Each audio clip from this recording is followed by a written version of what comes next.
नमस्कार, मी आरती आणि स्वागत आहे तुमचं माझ्या सावी डिझायनर या यूट्यूब चॅनलवरती। आजचा व्हिडिओ जो आहे हा खूप स्पेशल आहे, कारण की आता लग्नाचं सीझन चालू आहे आणि आपल्याजवळ पण अशा पद्धतीचे ब्लाउजेस येतात। बघू शकता, बाही, मागचा गळा, पुढचा गळा हा ऑलरेडी दिलेला आहे, पण काय होतं याची गळारुंदी एक तर फिक्स बसत नाही किंवा सिल्स निघत नाही, असा प्रॉब्लेम होतो। तर सगळ्यात आधी मी पेपर कटिंग केलं। पेपर कटिंगच्या नंतर जे आहे मी फॅब्रिकवरती अस्तरवरती कटिंग केलेलं आहे। आणि हो, एक महत्त्वाचं यामध्ये सांगायचंच राहिलं, गळा जो आहे जेवढी लेंथ होती म्हणजे रेडी वर्कची तेवढीच घेतली आणि बाहीची वर्क 8 इंचाची होती आणि मला रेडी बाही 10 इंचाची हवी होती। तर यात काय करणार, मी सगळ्यात आधी बाही काढून घेणार, कारण की मला प्रिन्सेस कट शिवायचा आहे आणि त्यात खाली क्रॉसपट्टी नको आहे आणि लेंथ पण माझी 17 इंच आहे फ्रंट लेंथ। तर त्यासाठी आपल्याला प्रिन्सेस कटमध्ये जॉईंट आला तर लावू, पण सिल्स आपल्याला लॉंग हवी आहे। तर सगळ्यात आधी फर्मा कट करून अशा पद्धतीने ठेवायचं आहे, सेंटर काढायचं आहे त्याचं। व्हिडिओमध्ये ते व्यवस्थित रेकॉर्ड झालेलं नाही, पण इथे बघा सेंटर त्याचं असं सेंटर काढायचं आणि सेंटर काढून आपण जे आहे कट करायचं आहे। आणि इथे बघा, इथे आपला गळा दिलेला होता, तर गळासुद्धा आपल्याला आपण जेवढं इथे शिलाईमध्ये जाणार तेवढं इथे असं मार्क करून घ्यायचं। आधी मार्क करून झालं की तिथे आपण आपला फर्मा ठेवायचा आणि गळ्याचा शेप मी दिलेला नाही आहे, फक्त असाच ड्रॉ म्हणून काढलेला आहे। गळा रुंदी इथे आपण जशी ठेवू तशीच घ्यायची आहे। गळा इकडे एवढा साईडने जो आहे साईड पार्ट तो कट होणार आहे, तर ते न कापता न कट करता आपल्याला ते मणी फोडायची आहे। जर तुम्ही चुकीने कैची लावली तर पूर्ण ही जी मण्यांची लेस आहे किंवा मणी आहे हे सगळे निघून जाणार, एक दोरा निघला की पूर्ण वर्क निघणार। त्यासाठी इथे आपल्याला अशा पद्धतीने आधी हे मणी फोडून घ्यायचे आहे। आणि इथे बघू शकता, मी तुम्हाला सांगितलं ना की जॉईंट येणार, तर इथे खाली जॉईंट येणार आपला आणि गळ्याचा आकार इथे काहीच वेडा वाकडा होणार नाही। आपला गोल गळा घ्यायचा आहे तर गोलच गळा येणार आणि वर्कमध्ये येणार आणि फक्त खाली थोडीशी पट्टी जॉईंटमध्ये येणार। तर इथे कट करून घेतलं, मागचा पार्ट घेतला, त्याचं सेंटर काढून घेतलं आणि इथे पण शोल्डर आर्महोल वगैरे सगळं टाकून घेतलेलं। यात फक्त लांबी ब्लाऊजची जास्त वाढलेली आहे आणि गळा 8 इंचाचा आहे, तर इथे मी 8 इंचाचाच घेतला। पण इथे मला मशीनवरती दाखवायलाही प्रॉब्लेम होत आहे आणि इथे हे पण, तर मी काय करणार, सगळ्यात आधी खाली जेवढा उरलेला पार्ट आहे तर अशा पद्धतीने इथे सेट करून बघणार। आता तुम्ही व्हिडिओमध्ये इथे बघू शकता, अशा पद्धतीने मी ते सेट केलं आहे, गळा तसाच राहू दिला आहे आणि इथे मी आपले फॅब्रिक जे आहे ते ठेवले आणि फक्त प्रिन्सेस कटला एकाच साईडने खाली जॉईंट येणार आणि तसंच ॲज इट इज कट करून घेतलेलं आहे। अशा पद्धतीने एवढे पार्ट्स आपण काढलेले आहे। आता राहिलेला पार्ट आपला फक्त काय राहिला आहे, गळा। आणि इथे बघू शकता, हा आपला नेक आहे, उजव्या साईडनं येणार आणि याचा गळ्याचा आकार हा आपला असा येणार आणि मी तिथे आकार दिलेला नव्हता जेव्हा मी अस्तर कट केलं होतं तेव्हा। आणि खाली फक्त एवढीशी पट्टी जॉईंट येणार आणि एवढं तर चालतेच, कारण की लेंथ ही 17 इंच आहे ब्लाऊजची। तर इथे आणि क्लायंटची रिक्वायरमेंट होती की आपला काट पण जायला नको आणि डिझाईन पण जायला नको, त्या अकॉर्डिंग मी नेक वगैरे घेतलेला आहे। आता बघा, मी जर असं अस्तर ठेवलं तर तुम्हाला इथे डिझाईन खालून दिसत असेल की फार दुरून जी आहे अशी डिझाईन येणार, पण आता आपल्याला हा गळा सेट करायचा आहे। आणि इथे मग मी काय केलं, वर्कवरती वर्क बरोबर ठेवायचं आहे आणि इथे खाली लटकनचे पॅचेससुद्धा दिलेले आहे। तर आता मशीन जर चालवणार तर ती पॅच एक तर फुटणार किंवा शिलाई येणार नाही, तर मी काय करणार, असं सेंटर टू सेंटर ठेवून दिलं। त्यानंतर इथे बघायचं आपलं किती जाणार आणि अशा पद्धतीने इथे क्रॉसमध्ये एक मी लाईन फाडली आणि लाईन काढून झाल्यानंतर सुई दोरा घेतला आणि सुई दोऱ्याने मी एवढा पार्ट जो आहे तो शिवून घेतला, म्हणजे असेच टाचे टाकून घेतले। याने काय होते, आपली गळ्याची रुंदी जेवढी आपल्याला हवी तेवढी आपल्याला घेता येतं आणि आपला डिझाईन किंवा आपला पॅचवर्क हे सुद्धा काहीच कट होत नाही। तर अशा पद्धतीने इथे सुई दोऱ्यानेच मी इथे एवढं स्टिच करून घेतलं।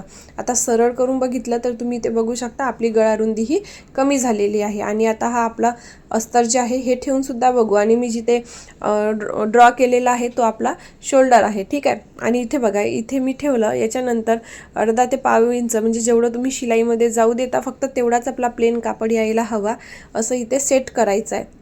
तर इथे तुम्ही माझं बघू शकता, माझं बरोबर आलं, मला पाव इंच एक्स्ट्रा हवा आहे म्हणजे प्लेन कापडामध्ये आणि वर्कपासून नंतर बाकी म्हणजे शिलाईसाठी आपल्याला जागा हवी, आपण वर्कवरती मशीन कशी चालवणार नाही का। तर मग इथे मी एवढं असं ठेवून आधी चेक करून घ्यायचं। इथे बोटाने तुम्ही बघू शकता, इथे अर्धा इंच जे आहे एक्स्ट्राचं ठेवलेलं आहे आणि त्यानंतर इथे मी आता कट करून घेणार आणि एवढं अर्धा इंच जे आहे आपण नेक रेडी करण्यासाठी ठेवलेला आहे. तुम्ही जेवढं ठेवू शकता, म्हणजे तुम्हाला शिलाईसाठी 1/2 इंच हवं तर 1/2 इंच घेऊ शकता. मला अर्धा इंच लागतं तर मी ते अर्धा इंच घेतलं. मग काय केलं मी, हे 3-in-1 माझं प्रेशर फूट आहे, सेट करून घेतलं. सेट करून झालं की इथे दुरून आधी मला एक शिलाई लावायची आहे, म्हणजेच आपला गळा हलला नाही पाहिजे. आणि कट तर अजिबात करायचं नाही. आधी आपण बघूया दुरून स्टिच लावून की आपला गळा व्यवस्थित येत आहे का, आपलं बाकीचं अस्तर व्यवस्थित येत आहे का, अशा पद्धतीने, आणि नंतर स्टिच लावून घेऊया. आणि माझी तुम्हा सगळ्यांना एक रिक्वेस्ट आहे, जर तुम्ही चॅनलवरती असाल तर प्लीज चॅनलला सबस्क्राईब करा, कमेंट करा, व्हिडिओला लाईक करा, शेअर करा, आणि व्हिडिओ हेल्पफुल वाटला असेल तर नक्कीच सबस्क्राईब करा. आणि मला माहीत आहे की तुमची फार मोठी हेल्प होणार आहे या व्हिडिओने.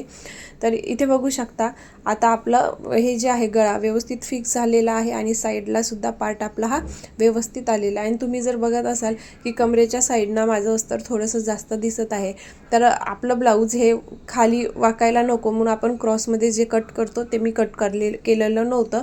एक्स्ट्राचं फॅब्रिक मी नंतर कट करून घेणार. तर माझी शिलाई जी आहे ही थोडी इथून दुरून आलेली आहे, पण मला आणखी सेट करावी लागणार. गळा आपला बरोबर मला ॲक्युरेट व्यवस्थित कट करायचा आहे, कारण की गळ्याची जी आहे, जसं आपण रेडीमेड आपण जसं आरीवर्क करतो, आरीवर्क करून घेतो तेव्हा गळ्याची जशी फिनिशिंग असते मला तशीच इथे फिनिशिंग आणायची आहे. तर इथे बघू शकता थोडं माझं दूर कमी जास्त असं झालेलं आहे. तर मी काय करणार आता, डायरेक्टली एक चॉक घेऊन घेतला आणि इथे मी मार्क करून घेतलं की मला कुठून शिलाई हवी आहे, अशा पद्धतीने, म्हणजेच आपला गळा व्यवस्थित आपला फिनिशिंग करता येणार. तर मी इथे असं ड्रॉ करून घेतलं. ड्रॉ करून झालं की आपल्याला इथे मशीनची स्टिच लावायची आहे, ते पण सिंगल प्रेशर फूटने. आणि व्हिडिओ एंडपर्यंत नक्की बघा. तुम्हाला बोर जरी झाला असेल तरी व्हिडिओ एंडपर्यंत नक्की बघा, कारण की इथे छोट्या छोट्या टिप्ससुद्धा मी सांगितलेल्या आहे.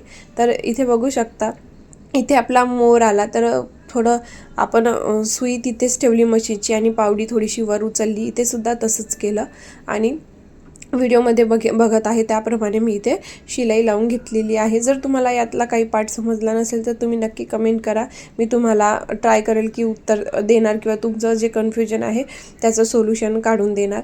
अशा पद्धतीने इथे मी जे आहे शिलाई लावून घेतली. शिलाई लावून झाली की आता बघून घ्यायचं, चेक करायचं व्यवस्थित आलं आहे का, कोणती डिझाईन आपली कोणता मणी मशीनमध्ये सापडायला नको निडलमध्ये. तर इथे सगळं व्यवस्थित आलेलं आहे, फक्त थोडा मोर जो आहे तो मला वाटत नाही आहे की व्यवस्थित स्टिच आली आहे. तर मी इथे परत मार्क केलं आणि त्या मार्क केल्यावरती इथून आपल्याला परत आपल्या मशीनची शिलाई लावायची आहे. हे सगळं करताना फक्त लक्ष ठेवायचं की वर्क जे आहे ते आपल्या सुईमध्ये यायला नको, किंवा त्या चेन स्टिचवरती किंवा त्या मशीनच्या थ्रेडवरती किंवा बीड्सवरती आपली निडल यायला नको. तर अशा पद्धतीने इथे जेवढं गॅप राहिलं तेवढं परत आपल्याला स्टिच करून घ्यायचं. आता गॅप सगळं माझं हे व्यवस्थित झालेलं आहे, प्रॉपर अशी शिलाई लागलेली आहे. तर मी इथे काय करणार, 1/2 इंच अंतर सोडून सगळं व्यवस्थित कट करून घेणार. इथे कट करून घ्यायचं आहे. कट करून झालं की छोटे छोटे जे आहे कट्स लावून घ्यायचे आहे पूर्ण गळ्याभोवताल. अशा पद्धतीने इथे व्हिडिओमध्ये तुम्ही बघू शकता छोटे छोटे कट्स देखील आपल्याला लावून घ्यायचे असे क्रॉसमध्ये. आणि लक्ष ठेवायचं की आपली जी वर्क आहे तिथे सुद्धा आपल्या कैचीची धार लागायला नको किंवा कट लागायला नको, कारण की तिथला एक जरी थ्रेड तुटला तरी पूर्ण मणी आपले गळून पडतात. तर अशा पद्धतीने इथे आता अस्तर आपलं इकडे घ्यायचं आणि मेन फॅब्रिक अस्तर यावरती आपली स्टिच यायला हवी, म्हणजेच आपण इथे दाब स्टिच जी आहे ती इथे अशा पद्धतीने द्यायची आहे. अशी दाब स्टिच देऊन झाली की मी हा कापड सरळ करून घेतला. तुम्ही इथे बघू शकता की आपल्या गळ्याची फिनिशिंग ही किती छान आलेली आहे. आणि व्हिडिओ जर तुम्हाला हेल्पफुल वाटला असेल तर नक्की चॅनलला सबस्क्राईब करा, कमेंट करा, लाईक करा, शेअर करा. आणि आता आपल्याला इथे असं अस्तर जे आहे ते जोडून घ्यायचं आहे. जेवढे काही मणी येणार असेल तर ते तोडून टाकायचे, कैचीने कट करायचे नाही, कारण की एक धागा निघला की सगळेच धागे निघतात. आणि याचं जे आहे फायनल लुक हे व्हिडिओच्या एंडमध्ये नक्की बघा. Thank you for watching.